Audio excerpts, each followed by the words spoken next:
문제부터 보도록 하겠습니다.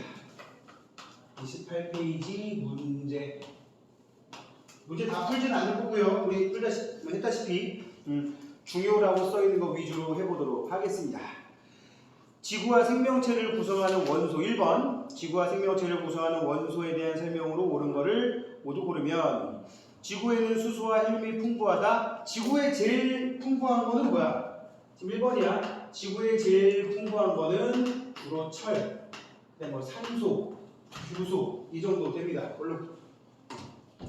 수리고 오케이. 안 찍혔어. 오케이. 자, 아무튼 수소와 헬륨이 풍부하다. 틀렸고요. 사람의 몸에 가장 많은 원소는 산소이다. 니은 맞았죠? 사람 몸에 가장 많은 거는 산소, 그 다음 탄소 이 정도 됩니다. 그지?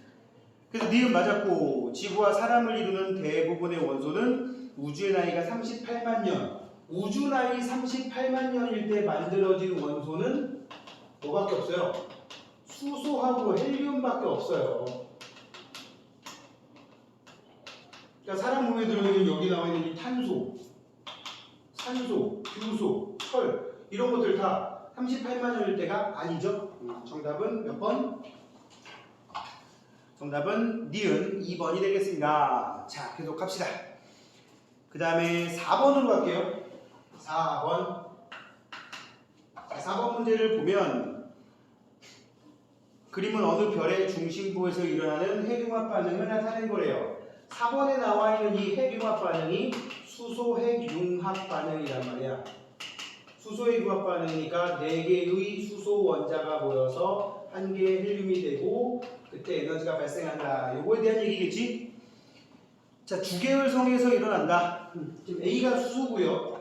A가 수소고요. B가 헬륨이라고 보시면 됩니다. 수소 핵융합 반응이 중심 핵에서 일어나게 되면 별의 중심 핵에서 일어나면 얘를 우리는 주계열성이라고 부른다 그랬죠? 주계열성이 될 거고요. 자, 질량은 A보다 B가 크다. 수소보다 헬륨이 질량이 크냐? 수소는 원자 번호 1번이고요. 헬륨은 원자 번호 2번이에요. 원자 번호가 클수록 질량도 큽니다. A가 B보다 작다 라고 해야겠지? 정답은 2번. 그 다음 A와 B의 질량 차이만큼의 에너지로 전환된다라고 얘기를 했죠. 델타 MC 제곱. 별의 중심부의 온도가 1000만 켈빈 이상일 때라고 얘기했고, 태양의 내부에서도 이와 같은 핵융합 반응이 일어납니다. 태양도 지금 주계열성이니까. 정답은 2번이고요. 그 다음 페이지로 넘어가서 7번으로 갈게요. 자, 7번. 다음은 어느 별의 진화 과정을 나타낸 거다. 주계열성이라고 써 있고요. 그 다음에 중간에 주계열성 써 있고요. 화살표 해놓고 뭐가 있고요. 그 다음에 나온 게 백색 외성이잖아. 백색 외성이면 여기 들어갈 게 뭐겠어요? 뭐 그냥 적색 거성 정도 됩니다. 적색 거성 정도 되니까 기억 틀렸고 니은 가 과정에서 무슨 일이 생깁니까? 중심부는 수축하고 외곽은 팽창하는 상황이 발생한다고. 따라서 외곽이 팽창하면서 표면온도는 낮아지고 색깔은 붉은색으로 바뀌어요. 우리 여기 이거는 사실 지구학 원에 나오는 건데 별의 표면온도와 색깔에 관련된 물리량들이 있어요. 별은 파란색 별이 일단 파란색 별이 표면온도 가장 높은 별이고, 그 다음에 하얀색 별이 두 번째, 그 다음에 노란색 별이 세 번째, 그 다음에 붉은색 별, 빨간이라고 보통 얘기를 잘 안 하더라고. 붉은색 별이 가장 온도가 낮습니다. 자, 얼마나 차이 나냐면 파란색 별이 한 28,000 켈빈 이상, 흰색 별이 대략적으로 한 10,000 켈빈 정도, 노란색이 6,000 켈빈 정도인데 태양은 대충 여기쯤에 들어갑니다. 그 다음에 붉은색 별은 한 3,000 켈빈 수준밖에 안 돼요. 그러니까 표면 온도에 따라서 이렇게 얘기하기도 한다고. 근데 태양이 여기서 여기로 가는 거잖아. 지금 봐봐. 이게 만약에 태양이고 얘가 태양이 진화해서 만들어진 적색거성이라고 하면 태양일 때는 분명히 노란 색깔이었는데 빨간색으로 바뀌었어. 그럼 표면온도 어떻게 되는 거야? 낮아진 거지. 왜? 부풀어 오르다 보니까 넓은 면적의 에너지가 분산되면서 평균 표면온도가 낮아졌다고 생각하시면 됩니다. 알겠습니까? 정답은 2번이고, 나 과정에서 중심부의 밀도는 매우 커진다고 얘기했죠? 매우 커진다고. 아까 숫자박 얘기했잖아. 8배까지 커진다고, 그지? 그 다음에 질량이 태양보다 큰 별이 아니라 태양급. 그 다음에 A의 중심부에서 최종적으로 만들어지는 원소는 탄소 정도까지밖에 안 만들어져요. 아주 소량의 산소까지 가능하기도 합니다. 정답은 2번. 자, 그 다음에 10번 문제는 여기에 대응되는 문제죠. 10번은 태양보다 질량이 매우 큰 그 원소에 해당하는 것, 큰 원소가 아니라 큰 별, 태양보다 질량이 매우 큰 별 정도 되는데, 자, A는 철이다. 여기에 지금 뭐라고 나왔냐면 규소보다도 안쪽에 뭐가 있죠? 규소 안쪽에도 A라는 원소가 들어있잖아요. 그지? A는 무조건 그럼 철인 거야. 응? 알았습니까? 철이라고 써놓으면 되겠고요. 중심부로 갈수록 무거운 원소 존재하는 거 확인할 수 있고, 그 다음에 A보다 무거운 원소는 핵분열에 의해 생성된다. 맞습니까? 핵분열에 의해서 생성된다? 핵융합에 의해. 근데 A보다 무거운 원소는 핵융합도 아니에요. 우리 핵융합이 아니고 뭐라 그랬지? 핵융합이 아니고 뭐라 그랬지? 초신성 폭발. 무슨 폭발? 초신성 폭발.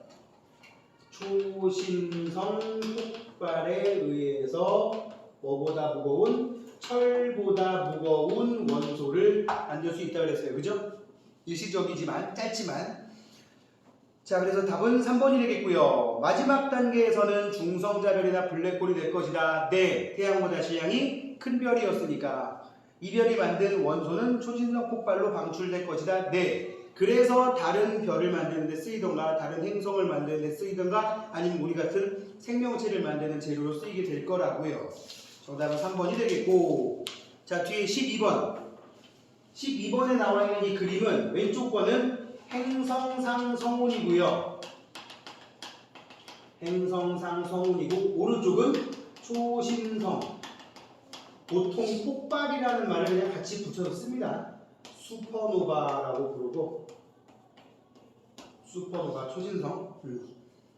자, 가의 중심부에서 백색 외성이 형성될 수 있다. 네. 여기는 지금 그림이 없지만 행성상 성운 그림 잘 보면 중간중간에 하얀 점이 한두 개 박혀있는 경우가 있는데 걔가 나중에 걔만 남고 다 날아가 버린다고 생각하면 돼요. 그런 녀석들이 백색 외성이라고 보면 돼요. 기억 맞았고, 니은 가의 중심부에서 형성된 천체에서는 철을 생성하는 핵융합 반응 안 되죠. 이거 역할하는 애들은 태양급인 거고, 태양급이 되는 철까지 만들어지지 못합니다. 틀렸고요. 나가 되는 과정에서 별을 만드는 물질이 방출된다? 네. 정답은 기억 디귿. 주계열성일 때 질량은 누가 컸어? 얘를 만드는 별이 X고 얘가 되는 별이 Y라고 치면 기본적으로 X보다 Y가 훨씬 컸던 애입니다. 표면온도도 높고요. 자, 그래서 정답은 기억 디귿이 되겠네. 자, 그 다음에 14번. 14번입니다.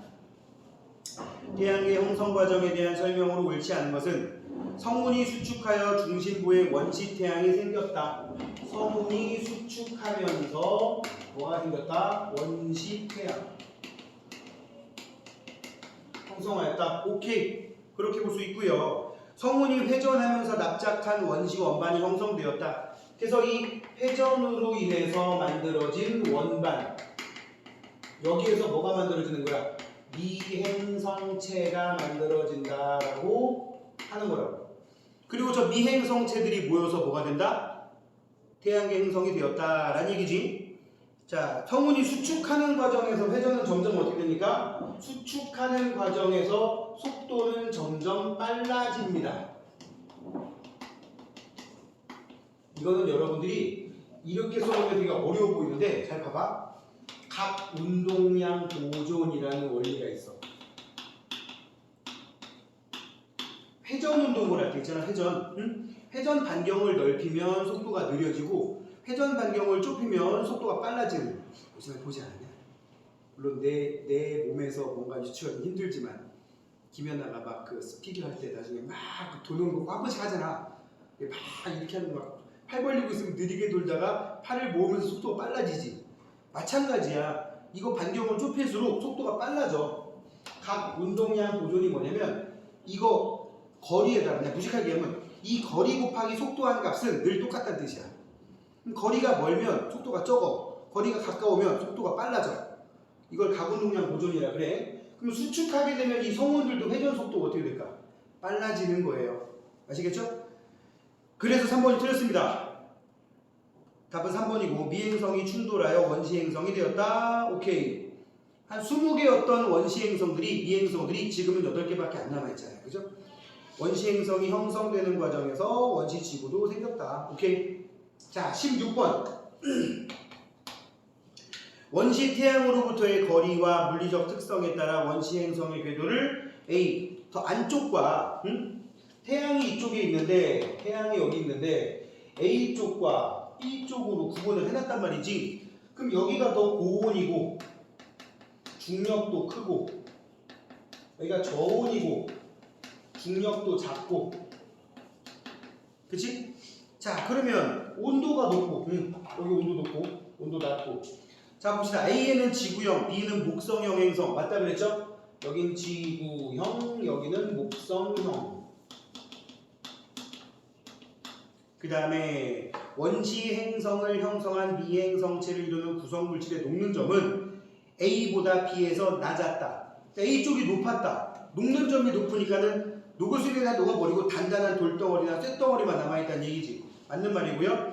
A보다 B에서 형성된 녀석이 평균 밀도가 크다? 작다? 여기 밀도 작고 여기 밀도 크다 그랬죠? 암석, 여기는 가스. 그래서 정답은 기억, 니은, 디귿이 됩니다.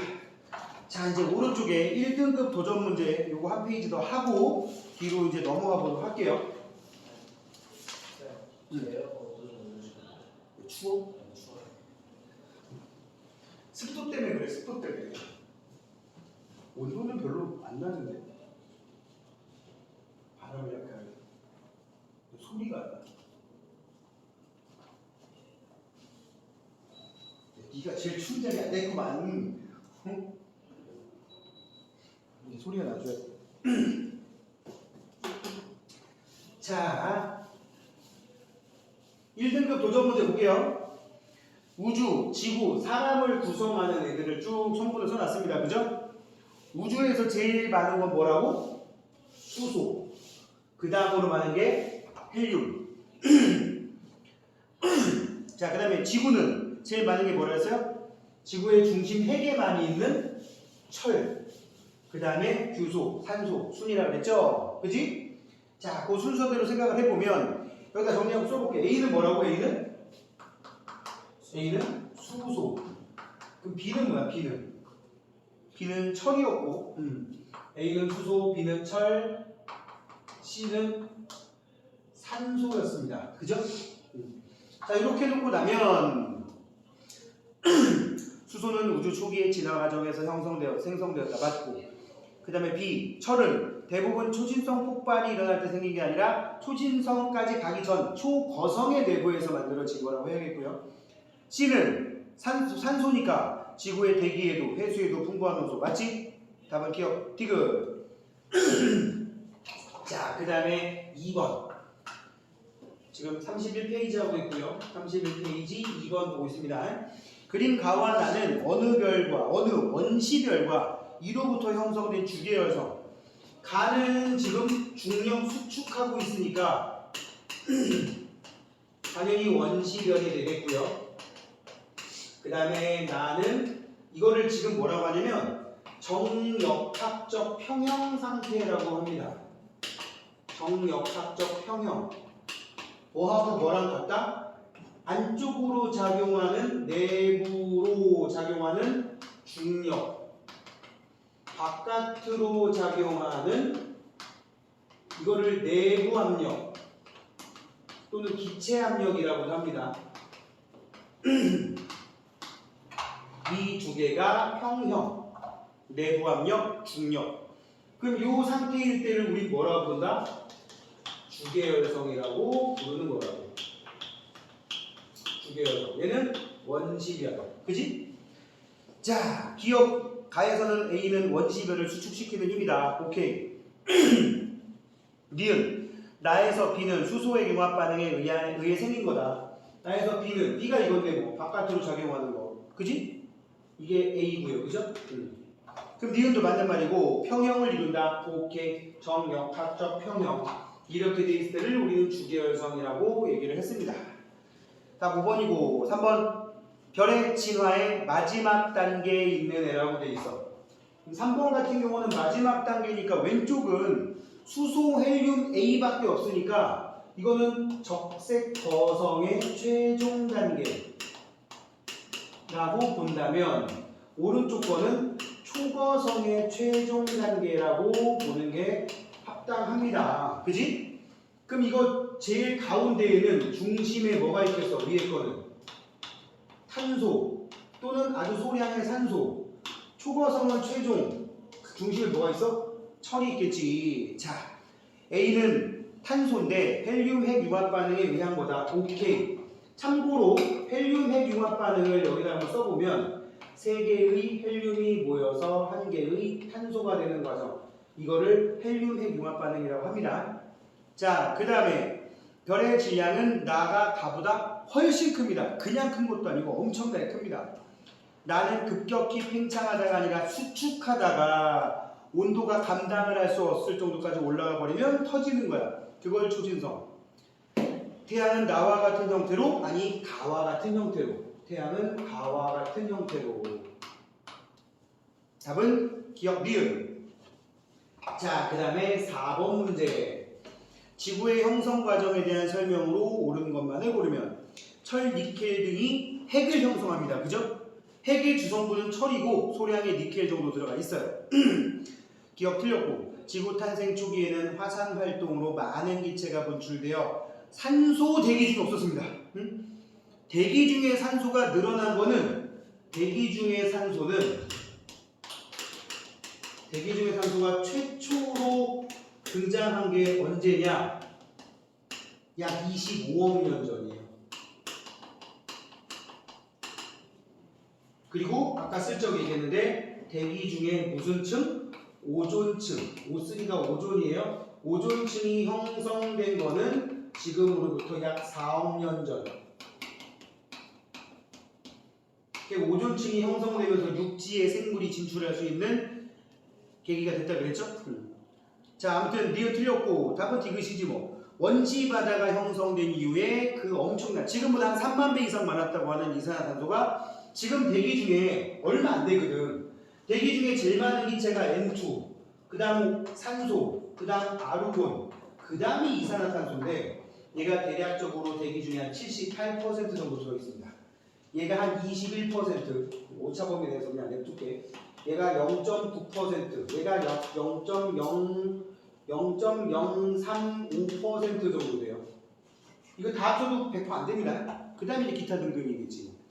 자, 이렇게 된 이유가 뭐 때문이다? 바닷물에 녹아서. 이산화탄소 물에 잘 녹는 기체잖아요. 그죠? 자, 이산화탄소 물에 녹은 걸 뭐라 그래? 답은 뭐 어차피 2번인데 이산화탄소 물에 녹은 걸 뭐라고 하죠? 혹시 알까봐 얘기했는데 이 사람들이 응? 물에 이산화탄소가 녹으면 H2, CO3라는 녀석이 됩니다. 그렇겠지? H 두 개에다 CO3, 그치? 이걸 뭐라고 할까요? 탄산이라고 합니다. 응? 뭐 자주 섭취하는 거잖아. 응? 음료로, 그치? 이산화탄소는 물에 잘 녹는 성질이 있기 때문에 그런 걸 만든 거야. 자, 이제 뒤로 넘겨서 32페이지 원소들의 주기성을 들어갑니다. 원소들의 주기성. 원소라는 말이 나왔네? 원자라고 안 나오고 원소라고 나왔어요. 원소와 원자의 차이가 뭐야? 원소는 그 정의를 찾아보면 물질을 구성하는 기본 성분이라고 나오고요. 원자는 물질을 구성하는 기본 입자라고 나옵니다. 그죠? 입자로 해석하면 원자. 우리가 빅뱅 이후를 쭉 빅뱅이 있고 나서부터 그 이후의 우주의 진화 과정을 얘기할 때는 원자라고 했지만 여긴 지금 원소라고 해놨어요. 물질을 이루는 기본 성분, 영어로 엘레멘츠가 된단 말이지. 그지? 자, 줄 한번 거볼게요. 더 이상 다른 물질로 분해되지 않는다. 뭐 크게 중요한 건 아니지만 현재까지 알려진 거는 약 110종류가 사실은 넘어요. 밑에 보면은 원자 번호 103번까지 로렌슘까지 나와 있는데 어떤 책에 보면 막 118번까지 나온 경우도 있어. 아까도 말했지만 92번 이상인 원소들은 93번부터는 인간이 합성한 원소다. 그래서 거기 표에서 한 92번 대충 찾아봐. 92번이 어디쯤에 있냐? 악티늄족에 사이 끼어 있네요. 그죠? 악티늄족이라고 밑에 두 줄 따로 뺀 애들 있지? 그 제일 밑에 보면 92번 우라늄이 있습니다. 거기까지만 자연계에서 합성되는, 만들어지는, 그러니까 아까 말한 초신성 폭발에 의해서 만들어지는 가장 무거운 원소라고 보시면 되겠습니다. 자, 아무튼 그렇고요. 한 종류의 원소만으로도 물질을 구성하기도 하지만 그런 애들을 우리는 뭐라 그래? 폿 원소 물질이라고 합니다. 무슨 물질? 폿 원소 물질. 예를 들어서 금, 구리 이런 식으로 한 개의 원소로만 된 물질도 있지만 주로 뭐가 많다? 다른 종류의 원소끼리 화학결합을 하여 물질을 구성하기도 한다. 아까 얘기했던 거 중에 뭐 탄산도 있었고, 예를 들어 니네가 제일 흔하게 볼 수 있는 물, 이산화탄소 이런 식으로 여러 개의 원소, 2개 이상의 원소들이 모여서 물질을 이루기도 한다고요. 뭐 CA, CO3 참고로 색깔 아무 의미 없어요. 그냥 잡힌 대로 한 거예요. 탄산, 이건 물, 이건 물도 되고 뭐도 될까요? 얼음도 되고요. 수증기도 됩니다. 물, 얼음, 수증기 다 표현 이렇게 합니다. 근데 사실은 다른 거잖아. 그래서 이거는 이제 뭐 그냥 알고 있으면 좋은 거라서 얘기해드리면 H2O 뒤에다가 가로치고 상태를 써주는 거야. 물이면 액체잖아. L, 리퀴드. 그 다음에 솔리드. 그럼 얼음이야. 이건 뭐야? 가스. H2O 뒤에 이렇게 돼 있으면 이걸 보고 우리는 쌤 이거 물이잖아요. 아닌데 수증기인데. H2O 뒤에 S 얼음인데. H2O 뒤에 L 리퀴드 물인데. 이렇게 액체 상태, 고체 상태, 기체 상태를 표현까지 하기도 합니다. 왜냐면 이게 액체냐, 고체냐, 기체냐에 따라서 갖고 있는 에너지가 달라. 얘네 얼음보다 물이 에너지가 많잖아. 똑같이 10g의 얼음이 있고 10g의 물이 있어. 누가 온도가 높아? 물이. 온도가 높다는 얘기는 에너지 많이 갖고 있다는 얘기야. 10g의 수증기, 에너지 많이 갖고 있다는 얘기지. 그러다 보니까 막 여기저기 싸돌아다니는 거 아니야. 막 돌아다니는 기체가 돼서. 자, 아무튼 우리 주변에 폿원소 물질도 있지만 이렇게 2개 이상의 원소가 모여서 된 물질. 얘네들은 우리 뭐라 그러죠? 화합물이라고 부릅니다. 화합물. 이거 중학교 때 배우지? 혼합물, 화합물, 그지?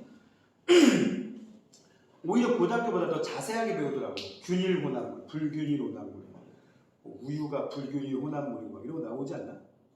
그랬던 것 같아. 그래서 애들한테 옛날에 선생님 어떻게 우유가 고르지 않는 혼합물이에요? 불균일 혼합물이에요? 쪼꼬 우유 생각해. 쪼꼬 우유 자식들아. 나중에 먹고 나면 밑에 쓱 가라앉아 있잖아요. 그지? 가라앉아 있다는 얘기는 균일하지 않다. 근데 흰우유는 아니잖아요. 현미경으로 보면 계속 불규칙하대.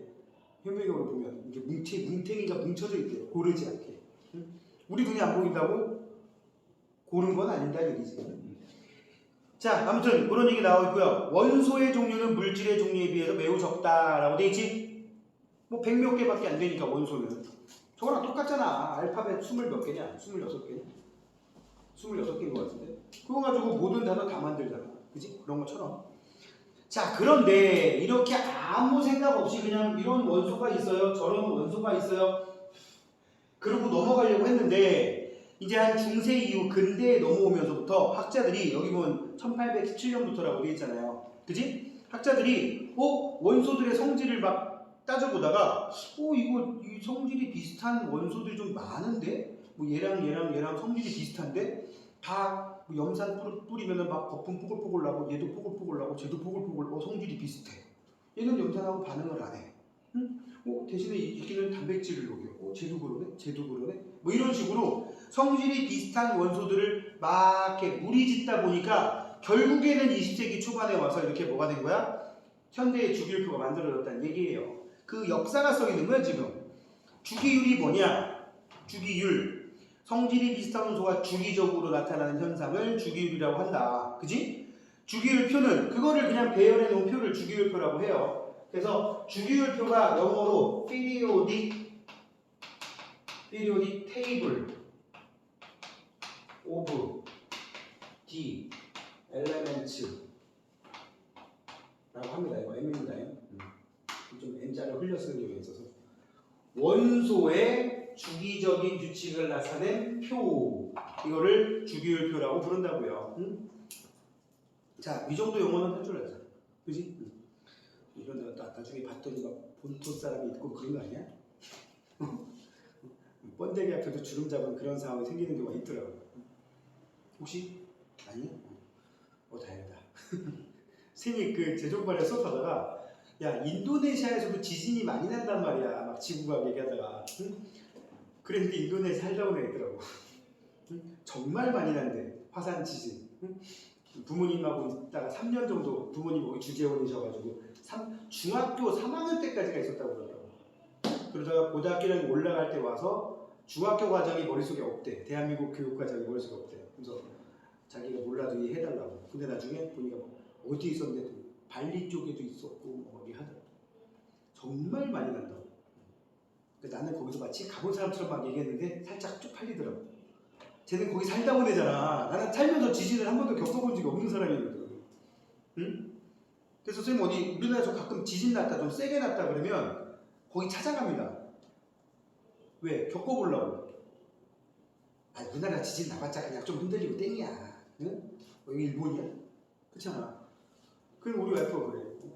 자기 제주도 왜 가려고? 지진 났대잖아. 그 지진 났는데 왜 가냐고? 지진 났으니까. 끝났어. 여진이라는 게 있어. 이러면서 한 번도 여진마저도 겪어본 적이 없어요.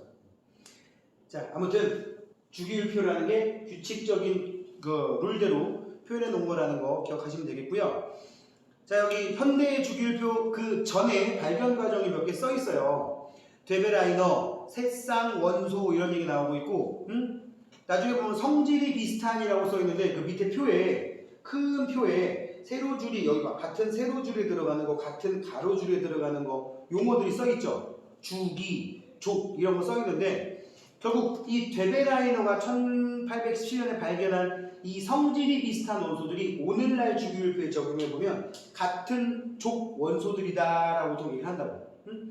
그다음 멘델레예프 그 당시 여기 지금 1869년이잖아요. 이 당시 알려진 원소가 한 60몇 종이 있었고 참고로 이 60몇 종의 원소 중에 지금은 원소로 해석하지 않는 원소들도 많아요. 빛도 원소라고 생각했고 열도 원소라고 생각했고 또 뭐 실리카 뭐 이런 식으로 해가지고 돌가루 같은 것 자체를 돌가루 안에도 여러 원소들이 섞여 있을 텐데 그거를 그냥 원소라고 생각을 했어. 그래서 그런 식으로 63종의 원소 중에 훗날 원소가 아니라고 밝혀진 것도 있지만 그때까지 알려진 원소들을 가지고 표를 한번 만들어 본 거야. 물론 이제 몇몇 원소들이 주기성을 벗어난 문제점이 있었다. 그러다가 원소들의 주기적인 성질이 원자량이 아니라 원자를 구성하는 줄거 양성자수 세 번째 칸에 원자를 이루는 양성자수 즉 원자 번호와 관련이 있음을 알게 됐고요. 그래서 현대의 주기율표는 원자 번호 순으로 배치를 한 겁니다. 근데 이 원자 번호가 뭐냐? 양성자수. 그러면 거기 그림 속에 표 속에 몇 개 있는데 예를 들어서 선생님 원자 번호 8번이잖아요. 산소가 팔자 너무 크게 썼네. 8번인 원자 번호 8번인 산소는 양성자가 몇 개인가요? 8개. 원자 번호 11번인 나트륨은 그럼 양성자가 11개겠지. 12번인 마그네슘은 12개겠지. 그치? 이런 식으로 쭉 가는 거야. 칼슘은 몇 개인가요? 칼슘은 원자 번호 20번이니까 20개겠지. 뭐 이런 식으로. 근데 이 양성자 수를 가지고 아무렇게나 배열한 게 아니라 배열을 하다 보면 8번째 원소들마다 같은 성질을 가진 애들이 같은 세로줄에 걸리더란 말이지. 참고로 8번째라고 선생님이 얘기했는데 여기 잘 보면은 위에 번호가 붙어 있잖아요. 1번부터 18번까지. 그지? 거기 붙어 있는 위줄에 쭉 붙어 있는 번호를 족이라고 합니다. 그러니까 같은 민족이다 할 때 그 족자 한자로 족이고 영어로 뭐더라? 갑자기 기억이 안 난다. 이게 하도 안 쓰다 보니까. 하여튼 위에 있는 숫자들을 족이라고 부르고 가로줄에 있는 1, 2, 3, 4, 5, 6, 7을 뭐라고 한다? 죽이라고 부르는데 같은 족에 속하는 원소들이 성질이 거의 비슷한 성질을 나타낸단 말이야. 그런데 보면 거기 3번부터 12번까지가 밑으로 푹 꺼져 있죠. 그죠? 걔네들은 여러분들이 암기할 일이 없어요. 고등학교 졸업할 때까지. 얘네들은 전이원소라고 불러요. 무슨 원소? 전이원소. 자꾸 영어로 얘기해서 미안한데 트랜지션 엘레먼트라고 부릅니다. 트랜지션 엘레먼트. 전이원소라고 부르고요. 얘네들은 뭐냐면 이랬다 저랬다 한다는 얘기야. 좀 성질이 명확하지 않다는 얘기예요. 반면에 그 위에 족으로 얘기할게요. 족. 반면에 쌤이 1부터 2쯤 3, 4, 5, 6, 7, 8, 9, 10, 11, 12, 13, 14, 15, 16, 17, 18까지 있다고 얘기를 했는데 여기 지금 3번부터 12번까지는 지금 쌤이 여기 위에로 얘기한 거지? 그러면 1번, 2번, 13, 14, 15, 16, 17, 18번은 우리 뭐라고 하느냐? 전형 원소라고 부릅니다. 그러니까 뭔가 좀 성질이 스탠다드하다는 얘기야. 딱 명확하다는 뜻이에요. 그래서 우리는 얘네들 위주로 주기율을 좀 외웁니다. 그래서 1족, 2족, 점프해서 13족, 14족, 15족, 16족, 17족, 18족 이렇게 간단 말이야. 이쪽에 해당하는 원소들로 주로 공부를 하게 됩니다. 물론 그 전이 원소에 끼어있는 원소들은 원소 기호를 안 외워도 되느냐 그런 건 아닙니다. 자 일단 볼게요. 원소들을 원자 번호 순으로 나열하되 줄 보세요. 거기 3번에 현대 주기율표 뒤에 화학적 성질이 비슷한 원소가 세로줄에 오도록 배열한 거를 현대의 주기율표라고 얘기합니다. 무슨 표? 주기율표. 화학적 성질이 비슷한 원소가 같은 세로줄에 오도록 한 거를 현대의 주기율표라고 얘기를 한다고요. 그래서 족 1족부터 18족까지 있다. 주기는 현재는 7주기까지 있다. 더 나올지도 몰라요. 그리고 이렇게 배치를 쭉 해보면 대체로 금속 원소들이 왼쪽 아래에 몰려 있습니다. 여기 색깔 약간 살구색 나와 있는 부분이 금속이라고 되어 있지? 오른쪽 위에 초록색으로 되어 있는 부분이 비금속이라고 되어 있고요. 가운데 껴있는 애들은 준금속이라고 되어 있는데 보통 우리 반도체? 반도체라는 게 뭐야? 금속처럼 전기 잘 통하는 거 도체, 안 통하는 건 부도체 또는 절연체라는 말 쓰는데 그 중간에 끼어있는 물질들을 보통 준금속. 그래서 거기 보면은 붕소, 규소, 저마늄, 비소, 안티모니 이런 애들 다 반도체 산업에서 원료로 사용하는 원소들입니다. 저마늄은 옛날에 뭐라고 불렀는지 알아? 게르마늄이라고 불렀습니다. 근데 이제 게르마늄 그러면 찜질방밖에 안 떠오르잖아. 아니야. 게르마늄 황토탕 막 이런 데가 은근히 많거든. 요새 나이 되면 은근히 뜨거운 데 가서 지지는 거 좀 좋아하게 돼서 나도 그럴 줄 몰랐거든? 근데 이게 뜨거운 데 들어가면 이게 쑤시 든 게 안 아프더라고. 요새 같은 거 이제 팔 좀 엘보가 이제 고질병이 있는데 뜨거운 물에 담그고 있으면 안 아파. 그러다가 좀 심하면 이제 그 신경외과 가가지고 주사를 봤는데 애들 나이 드니까 찜질방 거기 가면 늘 써있어. 게르마늄 어쩌고 저쩌고 음이온이 어쩌고 아줌마들 알지? 그냥 양머리 하고는 불감 앞에 앉아있고 하는 것처럼 뜨거운 물에 들어가는 거야. 자 아무튼 그때 게르마늄이 등장을 해서 한번 얘기를 해봤고요. SI 규소는 우리 보통 반도체 산업에서 굉장히 중요하게 여기는, 그래서 미국 서부에 이 반도체 산업을 굉장히 많이 하는 회사들 몰려있는 곳을 실리콘밸리라고 부르잖아. 규소가 실리콘이잖아요. 그죠? 비소, 안티모니 같은 경우는 이제 첨단 반도체 산업에서 반도체를 만드는 재료로 쓰이는 불순물로 집어넣는 원소입니다. 뭐 그냥 얘기한 김에 우리가 보통 그 S 전자에서 또는 뭐 H 뭐 이런 데에서 만드는 반도체들을 우리는 불순물 반도체라고 불러요. 그냥 그런 거 하시고. 자, 아무튼 왼쪽 아래에 금속, 오른쪽 위에 비금속이 대체로 배열되어 있더라. 그리고 쌤 지금부터 여기 하는 거 잘 봐. 여러분들이 지금 뭐 해야 돼? 뭐 이렇게 묻었냐? 주기율표를 암기할 거를 최소한 여러분들이 암기를 좀 해주셔야 됩니다. 그래서 이거는 다음 주에 톡 시험 볼 거예요. 어디까지 하느냐? 잘 봐. 쌤이 여기다 그냥 아예 모범 답안을 만들어 줄게. 1, 2, 13, 14, 15, 16, 17, 18 이라고 놓고 그 다음에 1주기, 2주기, 3주기, 4주기까지 갈 일이 있나? 4주기? 이렇게 놓고 잘 봐 여기 수, 헬, 그 다음에 리, 나, 칼.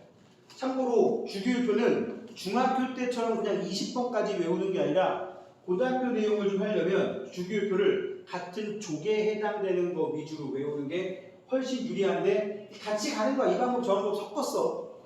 수소, 리튬, 나트륨, 칼륨. 그 다음에 2족에 해당하는 거는 베릴륨, 마그네슘, 칼슘.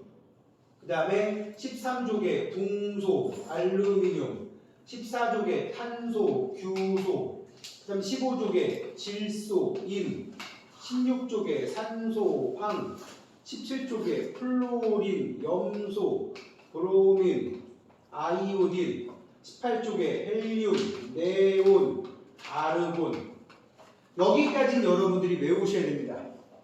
지금 뭐 35번인 브로민이라든지 아니면 53번인 아이오딘까지 외울 필요는 없지만 여기에 위치하는 건 좀 외우셔야 돼서 이게 지금 원자번호 1번, 원자번호 2번, 원자번호 3, 4, 5, 6, 7, 8, 9, 10, 11, 12, 13, 14, 15, 16, 17, 18, 19, 20.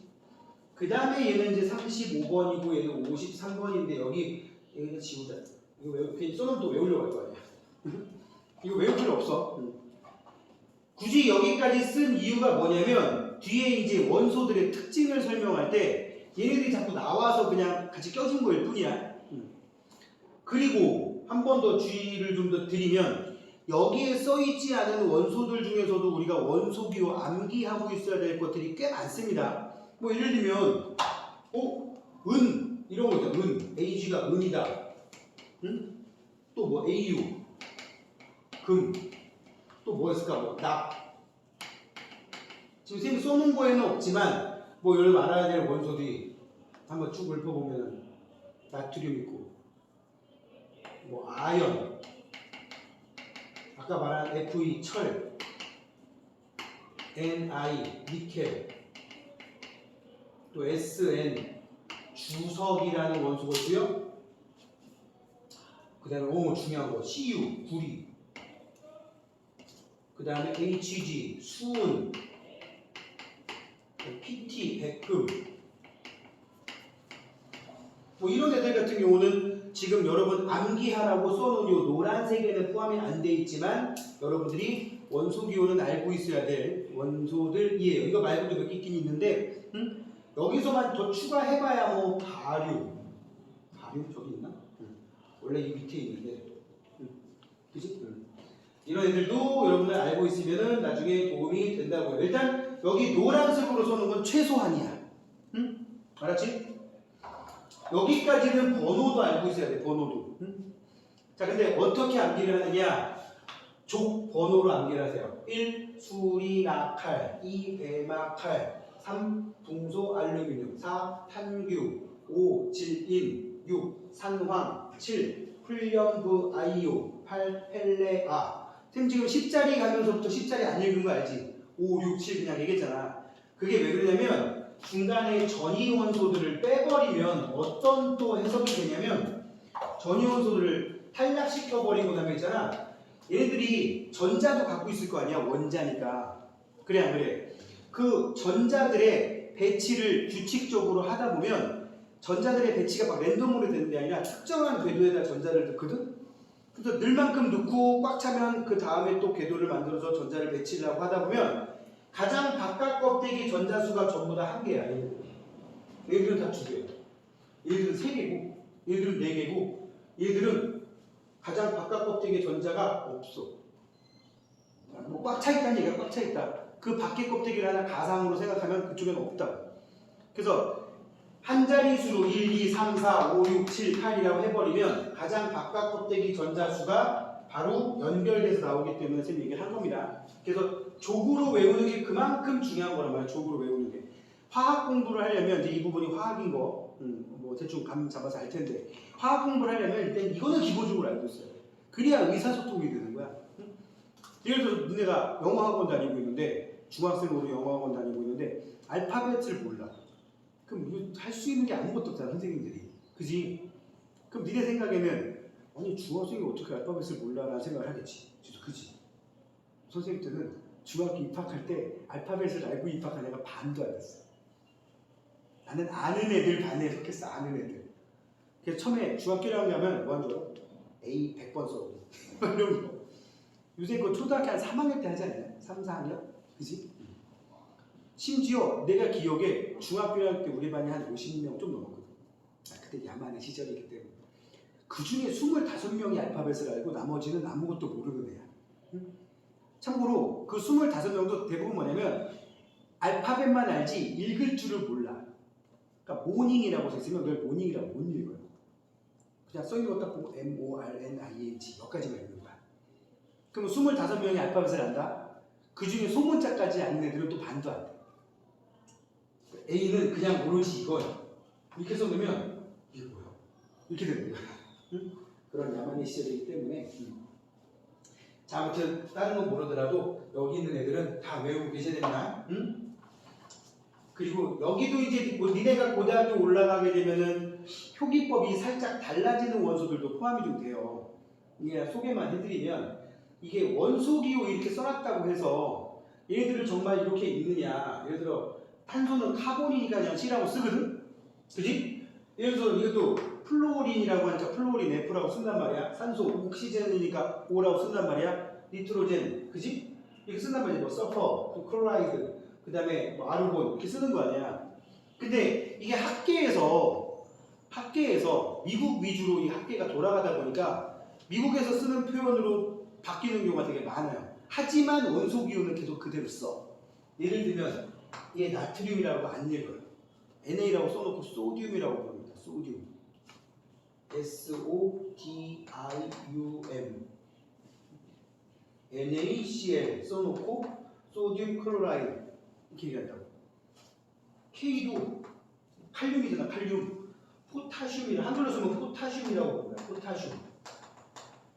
얘네는 소듐. 이게 나와도 당황하지 말라고. 응? 뭐 선생님들이 얘기해 줄 수도 있고 안 해줄 수도 있어서.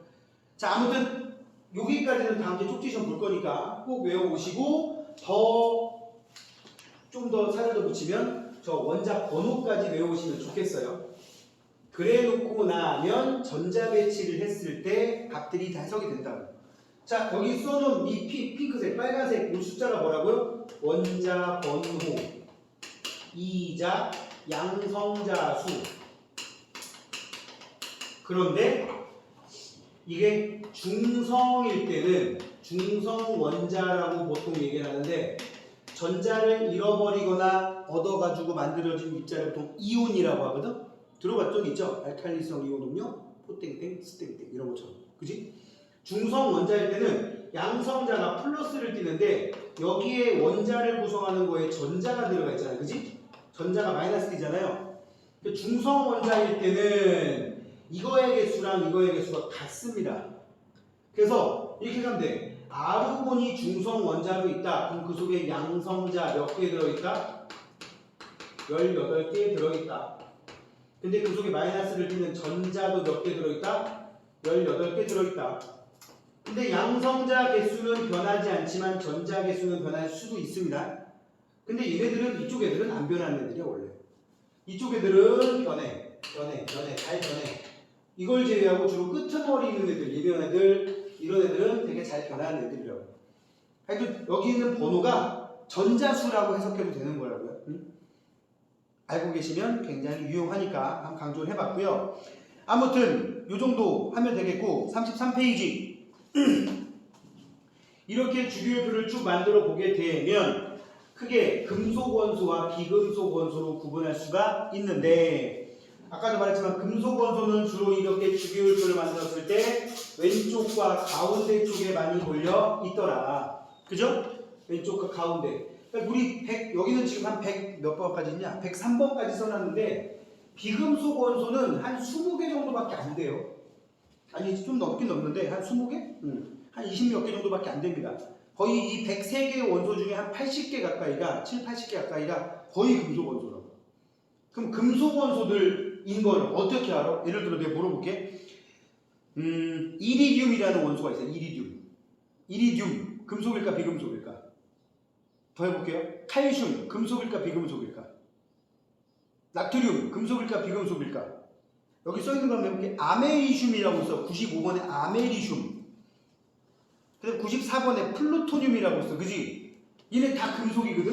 여기 봐라. 금속 원소는 이런 게 특징이 있어요. 끝에가 륨, 슘, 뮴, 듐, 흄 이런 식으로 끝에가 륨으로 끝나는 게 많아요. 륨.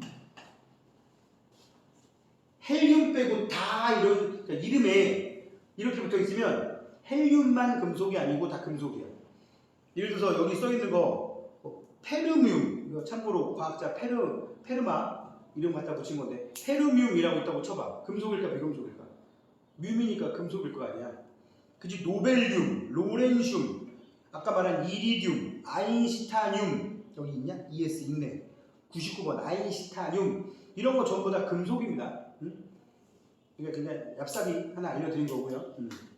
자, 아무튼 왼쪽과 주로 금속들.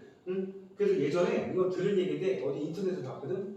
저기 인천에 있는 모 여자고등학교 화학 동아리 이름이 뮴뮴뮴뮴이래. 화학 동아리 이름이. 그래서 오이도 잘 줬다. 그렇다고. 근데 뮴, 슘, 뮴. 뭔가 좀 어감이 괜찮네. 뮴뮴뮴뮴. 하여튼 화학 동아리 이름이 됩니다. 금속 원소가 되겠고요. 상온에 여기 실온이라고 써 있는데 실온 또는 상온이라는 말인데 자주 등장을 할 거야. 뭐 몇 도냐? 대략적으로 한 20에서 30도 정도 사이라고 보시면 됩니다. 이 정도 사이. 일상적인 온도라는 뜻이야.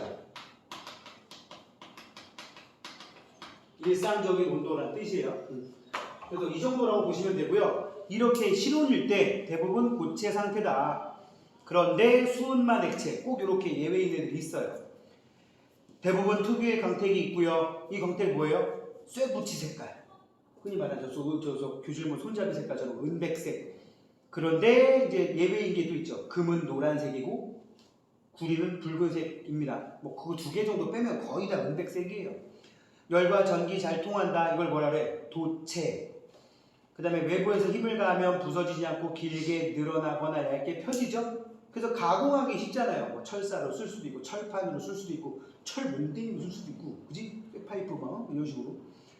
그리고 이온의 형성. 양이온이 되기 쉽다. 오른쪽 구석에다가 좁은 공간이 좀 있긴 한데 전자를 잃기 쉽다라고 써놓을까요? 양이온이 되기 쉽다라는 말 써있는데 이 말이 되게 중요한 말이야. 양이온이 되기 쉽다. 양이온이라는 건 뭐냐면 예를 들어 NA가 Na 플러스가 됐어. 그러면 플러스를 띄고 있는 건데 왜 플러스를 띄고 있느냐? 원래 중성원자일 때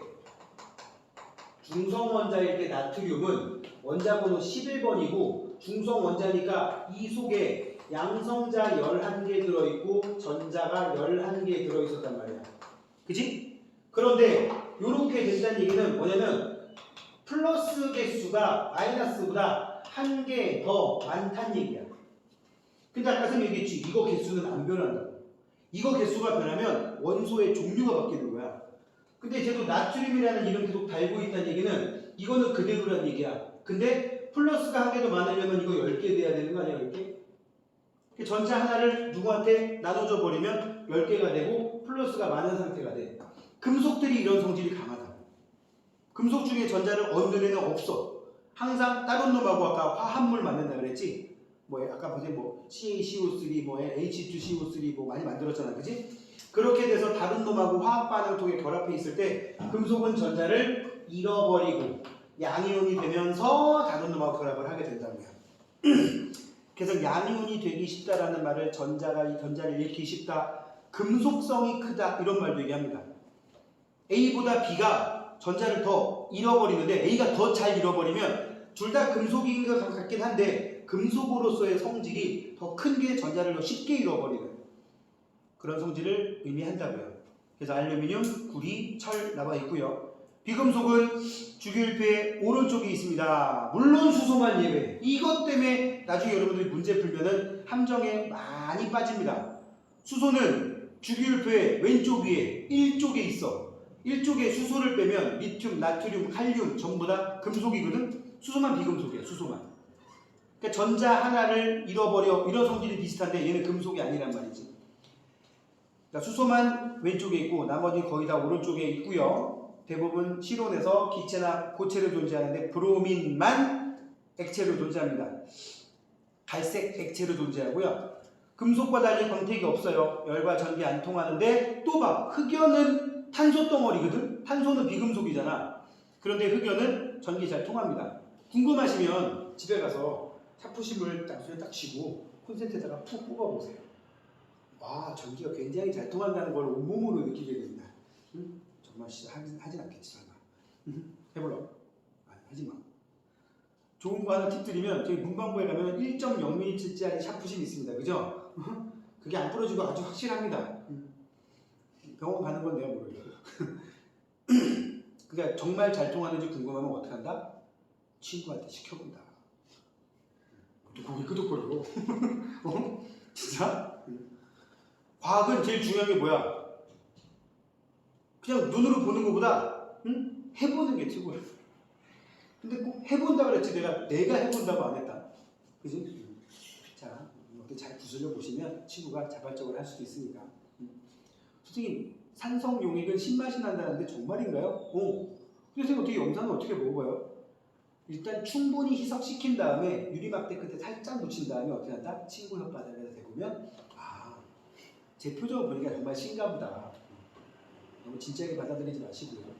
자, 아무튼 그 밑에 음이온이 되기 쉽다. 얘는 전자를 얻기 쉽다라는 얘기고요. 주로 주기율표의 오른쪽 위에 있는 애들이 전자를 얻기가 쉽습니다. 알겠습니까? 18쪽은 전자를 잃지도 않고 얻지도 않아요. 아까 뭐 있었냐면 18쪽에 헬륨, 네온, 아르곤, 참고로 그 밑에 보면 이제 이거 뭐라고 해? 크립톤, 제논, 라돈.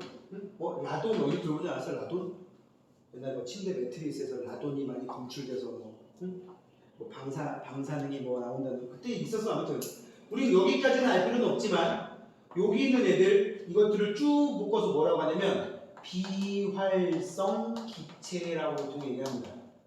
뭐냐? 화학적으로 활발하게 화학결합하는 성질이 없는 대부분 실온에서 기체로 존재하기 때문에 비활성 기체라고 합니다. 얘들은 원칙적으로 화학 반응을 잘 안 해. 이온으로 존재할 일도 없어. 자기네끼리도 화학 반응을 안 해. 헬륨과 헬륨이 있으면 그냥 이러고 먼 산 바로 가면 어쩌라고. 너는 너고 나는 나야. 이런 식으로. 그러니까는 화학 반응 안 하니까 막 쳐먹는 거 아니야. 헬륨가스 먹는 경우 있잖아요. 그 가끔씩 목소리 막 변조하게 하려고.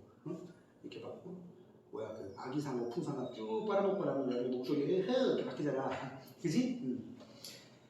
그게 왜 그래도 되는 거야? 내 몸에 있는 그런 성분하고 화학 반응 잘 안 한다고요.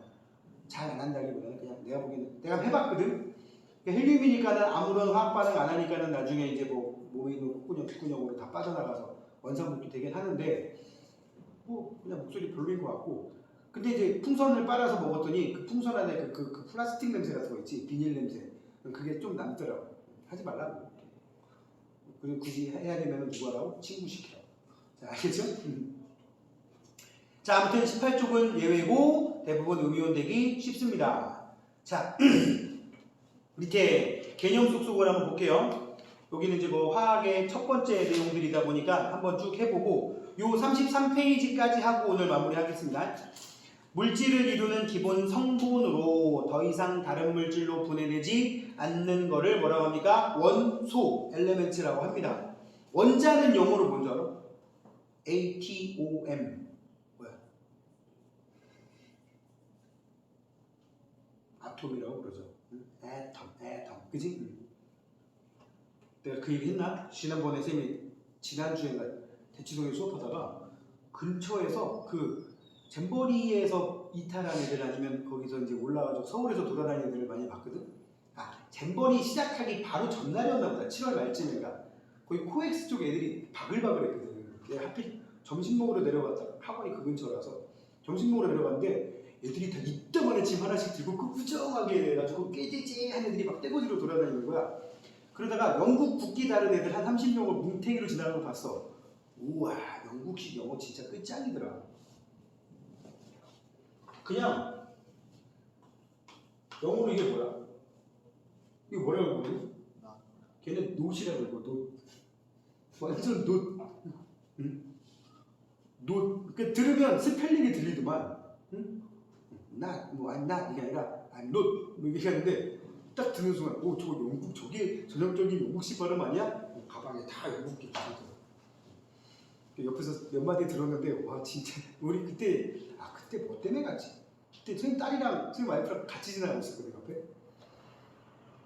들으면서 와 영국식 영어 쩐다. 적응이 안 된다. 그런 생각이 들었었어요. 자 여기 나와 있는 거 원소, 아톰.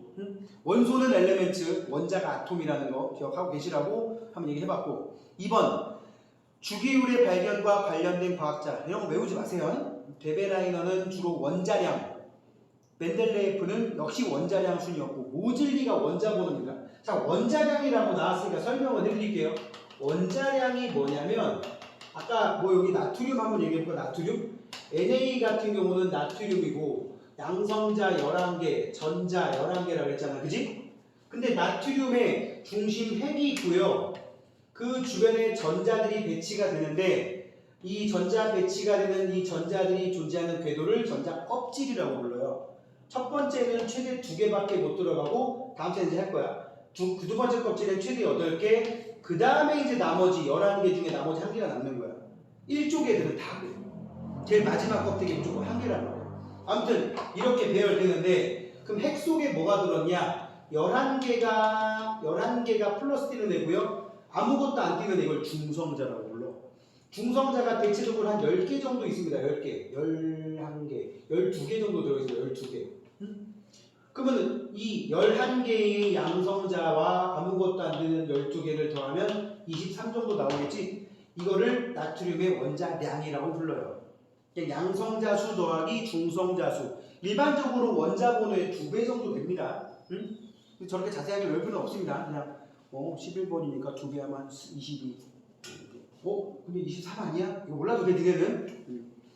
그걸 원자량이라고 부르는데 옛날에는 그걸 가지고 주기율표를 만들어줬다고요. 초기에. 근데 지금은 거기에 오차가 워낙 많아서 원자 번호로 하고요. 3번 현대의 주기율표에 대한 설명으로 OX 원소들이 원자 번호 순으로 배열되어 있다. 오케이. 18개의 주기와 7개의 족으로 되어 있다. 바뀌었지? 18개의 족, 그 다음 7개의 주기로 되어 있습니다. X고요. 화학적 성질이 비슷한 원소가 같은 세로줄에 있다. 이거를 족이라 그랬죠? 맞는 말입니다. 4번 금속 원소는 왼쪽과 가운데 대부분 고체, 대부분 광택이 있다. 은백색이라고 하는 금속 광택. 그 다음에 열과 전도성 크다. 그리고 이온될 때는 양이온 된다. 비금속 원소는 어디? 주로 오른쪽에 있고요. 대부분 기체나 고체고 광택 같은 거 없고요. 기체다 보니까 광택이 나올 이유가 없잖아. 대부분 열과 전기 전도성 당연히 작다. 거의 없다. 여기 작다라고 하는 이유는 흑연 때문에 그래. 18쪽을 제외하고는 음이온이 되기 쉽다. 됐습니까? 자, 그래서 20번까지 꼭 다음 시간에 외워오시고 아마 다음 주 퀴즈는 객관식으로 낼 생각입니다. 지금 이번에 한번 테스트 한번 해본 거고 객관식으로 내놓으면 자동으로 채점을 아니야. 지금 사실 이번에 자동으로 채점을 해놨었는데 이게 쉼표를 찍어버리면 또 이게 인식을 못하더라고 얘가 이 프로그램이. 그래가지고 그냥 객관식으로 해서 내가 채점하려고 니네가 문제를 풀면 나한테 뜨거든 빨간 동그라미 뜨거든 그러면 들어가서 내가 바로 채점하는 걸로 할 테니까 객관식으로 문제 낼 겁니다. 몇 개 낼까요? 5개만 낼게요. 오늘 한 대까지 주기율표까지 낼 거야. 자 수고했고요. 다음 주에 또 뵙도록 합시다.